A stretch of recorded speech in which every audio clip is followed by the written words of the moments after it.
Hello and welcome to Behind the Lines. I'm Diane Dayton. Today we're going to talk about a very important topic and a nonprofit called American and African Youth Leadership Foundation. And with us right now is the founder and the CEO, Bongai Malloy, or as we sometimes call her, Ms. B. Yes. Thank you for being here today. Thank you so much for having me. I'm glad to be here today. This is such an important topic, so I'm glad that we can give some information and resources. First of all, tell us what this is. Okay, so this is called American and African Youth Leadership Foundation. It's a non-profit organization that I started in 2010, and our mission is to empower young, vulnerable girls through education. So the girls that I work with, they are mostly in Zimbabwe, and we just, give them scholarships and make them continue with school. Okay, so I like the way this is worded. A nonprofit organization dedicated to save vulnerable girls from poverty. Yes. And this is by ending the risk of child marriage. Yes. Now there's a story behind this, how you got involved. This is so personal to you because you are from Zimbabwe. Yes. Tell us that story. Yes. So I was born and raised in Zimbabwe, and growing up with my mother, and my mother had 11 children, and 8 girls and 3 boys. So my grandfather, my mother's father, they lived about 2 miles from where my family lived. So we could see our grandmother and grandfather every day if we wanted to. So we were growing up. I think I was about 12 at the time. And one day at my grandfather's house, here comes this young girl. She was about my age, my sisters and I, maybe 2 years, difference, but we were all the same age. We could play together. So she came, and we didn't know who she was. And then here she is. We kept asking my mom, who is this girl? And my mom tried to explain to us, you have to call her grandma now because she's my father's wife. And at 12, when she said we have to call her grandma, we're like, are you crazy? Are you kidding? What are you talking about? Grandma, I can't call her grandma. We are the same age. So anyway, she went on to explain to us that her parents, this young girl's parents, sold her. I don't want to use the word sold, but they gave her to my grandfather, who was 75 years old at the time, in exchange for 10 cows. So he gave her family 10 cows in exchange for her to be married by my grandfather. But the girl hated my grandfather. She didn't want to be there. But time went on, and we were playing with this girl. We developed a friendship with her because we're the same age. But she kept telling us that she really wanted to go to school, and her ambition was to become a nurse when she, if she had gone to school. But she saw us going to school, and she would cry to us all the time. But we felt bad for her, but we couldn't do anything. So this went on, and she would cry every day. We come back from school, we'll play outside. She's not allowed to play outside with us because she has to act as a married wife now. Remember, she's only 12. She can't play with us. And if my grandmother, my own grandmother, if she sees her playing outside with us, she'll come and yank her back in the house. You can't do that. You have to be prepared to be a wife. You have to be prepared to be a mother at 12. So this went on for some time. And one day she told us that she just can't take it anymore, and she wanted to run away. And she said, if I tell you guys that I'm running away, would you promise not to tell your grandfather? We said, we promise we won't say anything. So anyway, a couple of days later, she picked up her bags. We knew, but she ran away. We don't know where she went. We never asked. It never dawned to us to ask her, where are you running away to? But she ran away. We were happy that she's no longer there. So this young girl, after she ran away, time went on. I grew up. I fell in love with my husband that I'm married to now. We came to the United States. This is years later now. But I never forgot this girl. She stayed in my heart. She stayed on my mind. And after I finished school here, I started working. I'm a social worker by education. So I was a social worker, and I just really wanted to help people. So this girl kind of triggered me. I said, I remember that girl who wanted to go to school, but she couldn't go to school due to poverty in her family, and she was forced to marry my 75-year-old grandfather. So I can help girls like her because she's not the only one. It's a lot of girls in that situation. And I just started helping, people in that situation. And I also remember my friends that I went to school with, some of them would drop out of school due to poverty again. And once you don't see your friends coming to school, you just know what happened to them. That means they are gone, they are married off. So my nonprofit was born in 2010, and I started, getting these girls and sending them to school with my own little money that I had, during the beginning. And as time went on, I was also lucky because one of the schools where this situation still happens is at this eastern side of the country. That's where this cultural norm is still happening quite a bit. So the teacher that teaches there, I met her in my local community where I grew up, and we found out that we grew up in the same community, and she now teaches at this school that all these girls are located. So that's how we started, building this because she knows the girls in the community. Wow, that's Yeah. wonderful. The numbers on this are staggering. Yes. We're talking anywhere between 12 million to 15 million per year Per year. under 18 that are Yes. forced into this. So if you Yes. break it down, it's over 36,000 girls every day. Every day. And it's because of the poverty situation. And that's where, with what you're doing, Yes. educating to Yes. get them out of that and offer a different avenue. Absolutely, yes. So, like you see there, the statistics: 36,000 girls a day. That's a lot, and we can do a lot. So with my organization and some other organizations as well, if we go in and because all they need is an education, we need to educate them so that they will know that they can do much better for themselves. So our organization, AAYLF, we go in, we give them scholarships, they stay in school, and therefore they can avoid getting married off. Their parents now, they can see that the girls are going to school, so that way they can continue with school. And it's a little help for the parents because normally why they do this is because of poverty. They cannot afford to send these girls to school, but they will keep the boys going to school. So there's a gender bias there as well. So the boys, because they will keep the family name in the family, they will continue to go to school. But then the fathers will say, okay, the girl, you are going to get married eventually, and then you will go to another family and carry that family's name. So as soon as you hit puberty, you might as well go now, and then the responsibility shifts from the father to the husband now. Okay, yes. So some of the things we're talking about is they really don't have a childhood when they get married off. No education. No. There's also health problems along with this as well. Definitely. No skills, no education. And you can think about it, a 12-year-old girl getting married, having a child, getting pregnant, her body is still growing, she's still a child. And most of them during childbirth, they die. And sometimes, if the young mother, doesn't die, usually the child comes out with all kinds of different, problems. Or sometimes they die as well. The child might die. So it's a lot of health problems as well.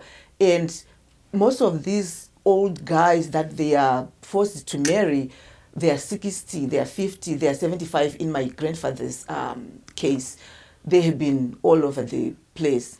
And then this is a young girl, and she is carrying everything that this man is bringing to her. Right. So the health issues falls on her again. So a lot of them will have, all kinds of, HIV, all kinds of sexual transmitted diseases, and that.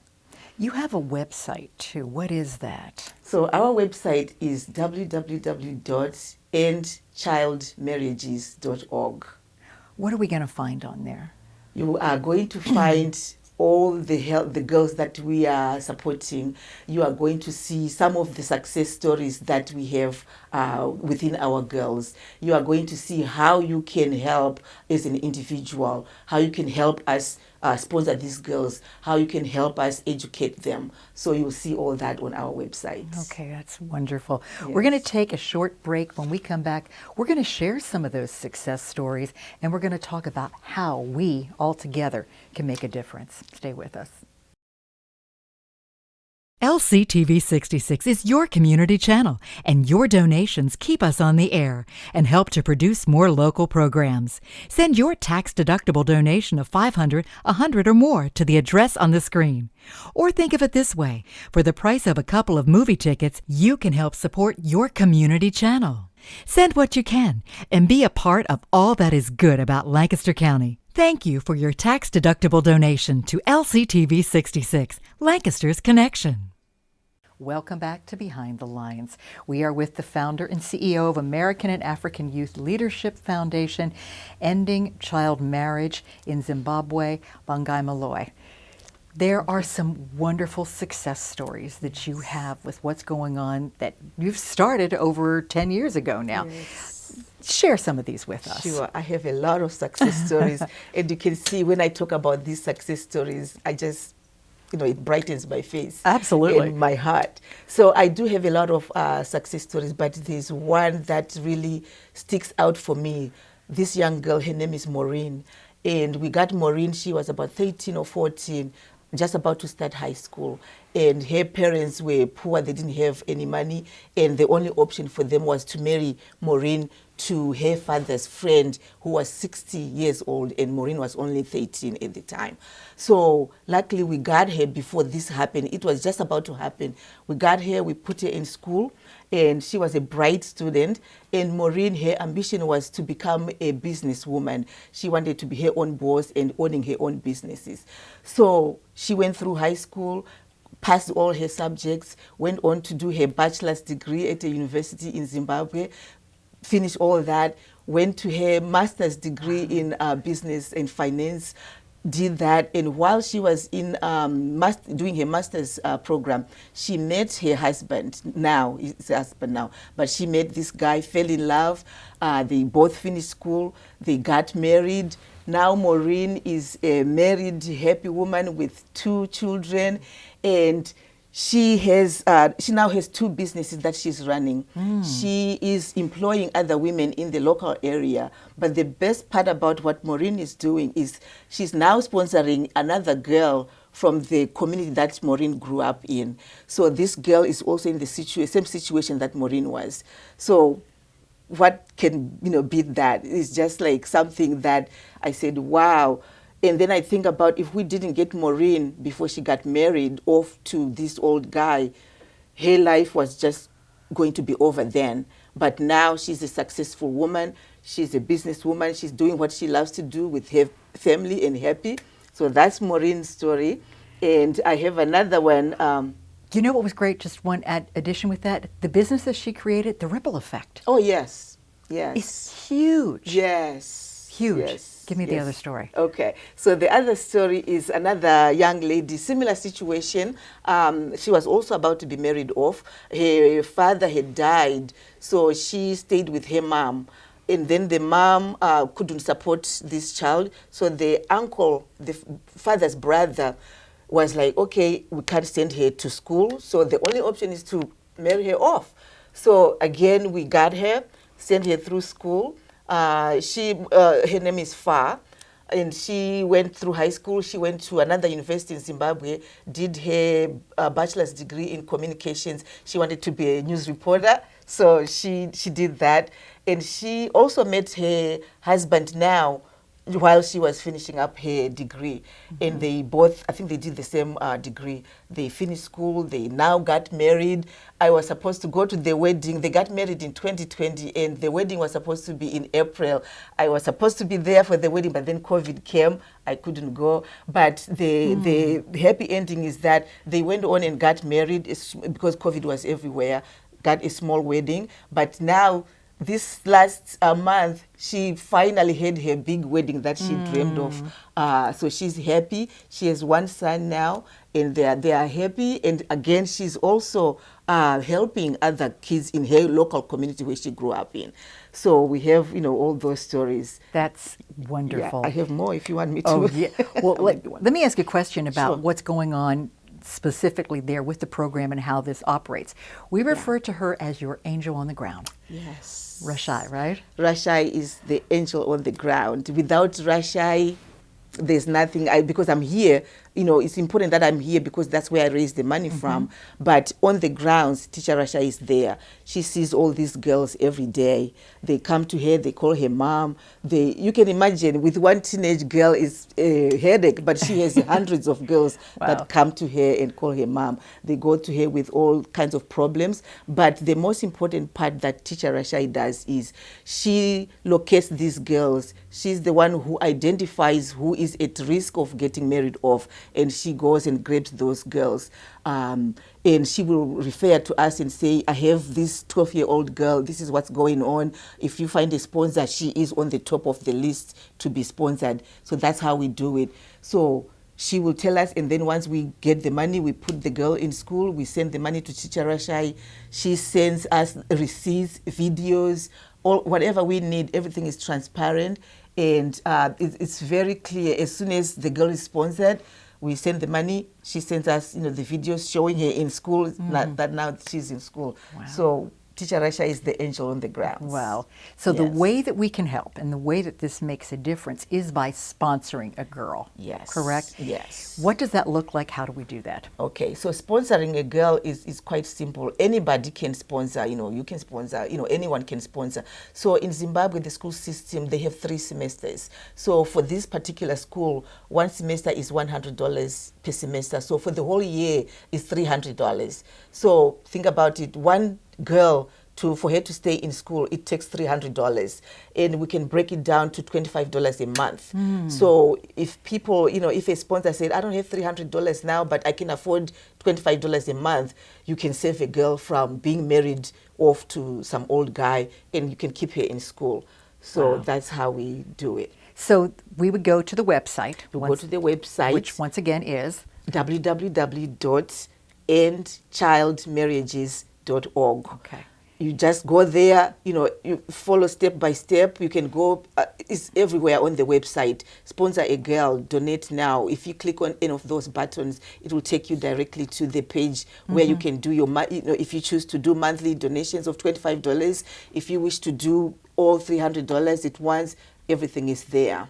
And we also ask the sponsors to make a commitment of at least 5 years Okay. of paying $300, because we do that because if you sponsor a girl for 1 year and next year you drop out, that means the girl can also be at risk of dropping out of school because unless we find another sponsor who can pick her up. And that is that 5-year cycle that we Yes. talk about that is needed to Yes. get this young woman out of this cycle. Yes. So it takes about 5 years for her to start high school, complete, and then be independent to do whatever she wants to do. After that, she can go to technical school. A lot of the girls, they like to be nurses, teachers, culinary school, a lot of them do that.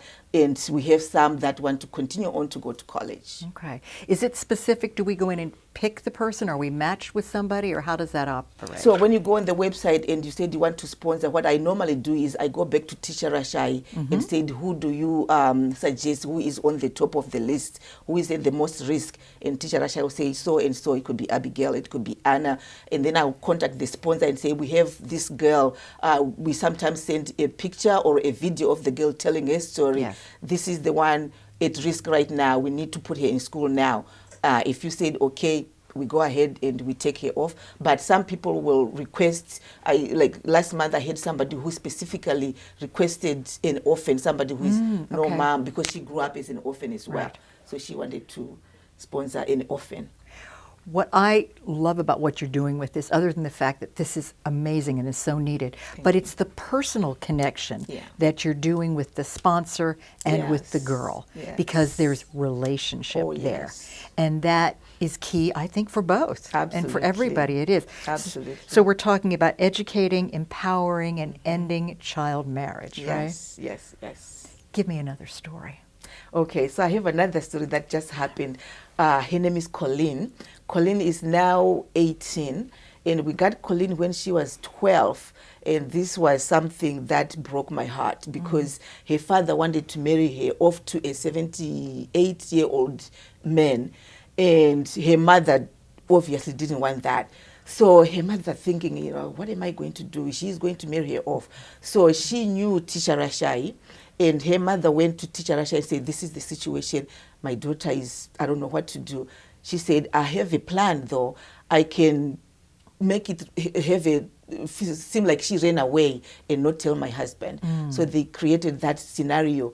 The girl went to stay with Teacher Rashai while the mom tells the husband that she ran away. I don't know where she is. So now we can't marry her off. But in the background, we are planning to get Colleen into school. So we did that. She went in school. This is like 5 years ago now. So now Colleen is done with high school. And Colleen wanted to be a doctor, a medical doctor. So she's finished high school now. So she had applied already to the University of Zimbabwe to be starting in August of 2022 as a doctor. So I'm just happy about that. She's going to be a medical doctor. Wow, yes. That's amazing. And I think all these success stories, and I know you have I do have quite a few more to share. You're really preparing tomorrow's leaders today, aren't you? Do you know how many girls in the program that you have that have lives have been changed? Oh, yes. So since I started 2010 up to now, I have 20 girls, a total of 20 girls that completed high school. They did what they did. If they went to culinary school, if they went to technical school, they are done. They are married now. Some of them are not, but most of them are married now. Teachers, nurses, I have police officer, I have a social worker. So I have 20 that had completed and they are now independent. They are doing their thing. And as of today, we have almost 100 girls now that are in high school. Some of them are starting, some of them are in the middle, some of them are seniors getting ready to finish. So those that are still in school, we have about 100 girls. Okay. And I have 4 girls that are in college right now. So one girl is already doing her internship. She's almost done. I have another girl that is on her 3rd year, and then Colleen is getting ready to start medical school, and one is also like in her 2nd year. So 4 total of college students. That's excellent. What Absolutely. A difference you are making, and what a difference we can make when we all come together. Absolutely, yes. So if we go to End Child Marriages, plural, right? Yes. .org. Yes. O-R-G. And get on there, and we can make it very easy by doing a monthly donation and make this connection. Yes. Thank you for coming today. Thank you so much for having me, and I love sharing my story. Thank you for having me. Thank you for the work you're doing, and we can make a difference. Thank you for joining us today, too. I'm Diane Dayton with Behind the Lines, reminding you to look behind the lines. You might be surprised what you find.